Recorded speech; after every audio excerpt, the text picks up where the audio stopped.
In example number 1, I see that I have a quadrilateral that is inscribed inside of that circle. So the theorem I'm thinking of is that the angles across from each other will be supplementary. So this 80 degrees and y will be supplementary, so I know that y is 100 degrees. I know that angle x and this 85 are also supplementary because they're across from each other, so angle x is going to be 95 degrees. In example number 2, I'm going to use the inscribed angle theorem to figure out what these angle measurements are. For example, let's look at the inscribed arcs. This 60-degree angle right here is intercepting arc x. So I know that the arc is always double the angle because the angle is half of the arc. So it can go either way. So since I know this is a 60-degree angle, I know the arc has to be twice as big, so arc x is 120 degrees. Now to find the other angles, I'm going to use the intercepted arc for the angle. So I'm looking and I see that I have an angle that intercepts this 110 degrees. So that means the angle across from that is 55, or exactly half. So now I have two angles inside the triangle, so 55 plus 60 is a total of 115 degrees. So I have to get to 180, so 180 minus 115 degrees is going to give me a total of 65 degrees for angle Z. And then what I noticed at the beginning was that angle Z intercepted this arc Y. So angle Z is intercepting arc Y, which means if Z is 65, then Y is 65 times 2, which is a 130 degree arc. And if we look at that, I've got 130, 120, and 110, which does add up to 360 degrees for the circle, so I know my numbers fit and it all works nice and neatly.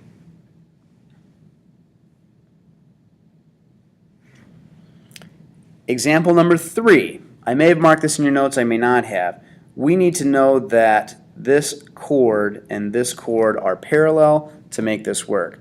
Now remember, it's the intercepted arcs between the parallel chords that are congruent.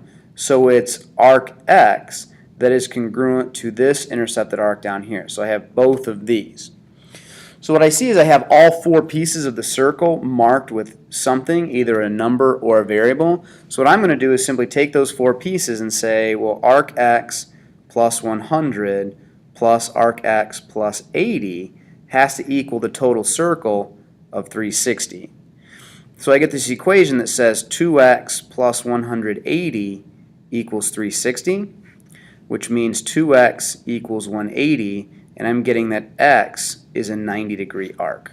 So this has to be 90 degrees.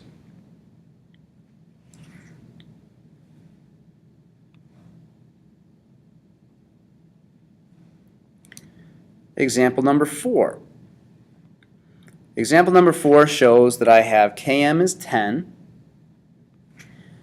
The measure of arc, sometimes I forget to put this on my pages, the measure of arc Km is 60. So from K to M, this arc here is 60 degrees. It's only 2 letters, remember, so that's a minor arc. And it's looking for the length of the radius. Whenever I'm looking for the length of the radius, I like to call that R. So I see that I have R here and here. This has a lot of theorems rolled into one, and if you see them, this will make this very simple. The first one I notice is that L all the way to M is a semicircle. So that's 180 degrees.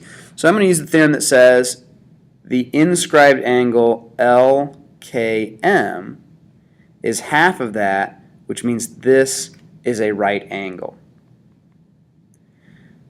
So this is a right angle. I'm also going to use the idea that this intercepted arc of 60 is being intercepted by angle L, which means it's exactly half of that 60, which makes this 30. So if that's 30 and 90, this is a 30, 60, 90 right triangle. So I like to draw that off to the side to look at it a little bit more clearly without all the circle. So I've got a 30, 60, 90 with a short leg of 10. Well, if the short leg is 10, the hypotenuse is doubled to 20, and the long leg is multiplied by root 3, so it's 10 root 3. I'm looking for the radius, so if the diameter is 20, the radius must be 10, because it's exactly half of that diameter. And the last example, number 5. This is the same as example number 1, I just have to do a little bit more algebra. What I know is that the angles across from each other are supplementary when that quadrilateral fits nicely inside of a circle. So I know that 4x plus 25 plus 6x plus 5 should equal a total of 180 degrees. So I'm getting an equation that says 10x plus 30 equals 180. So 10x is equal to 150. I'm getting that x is 15.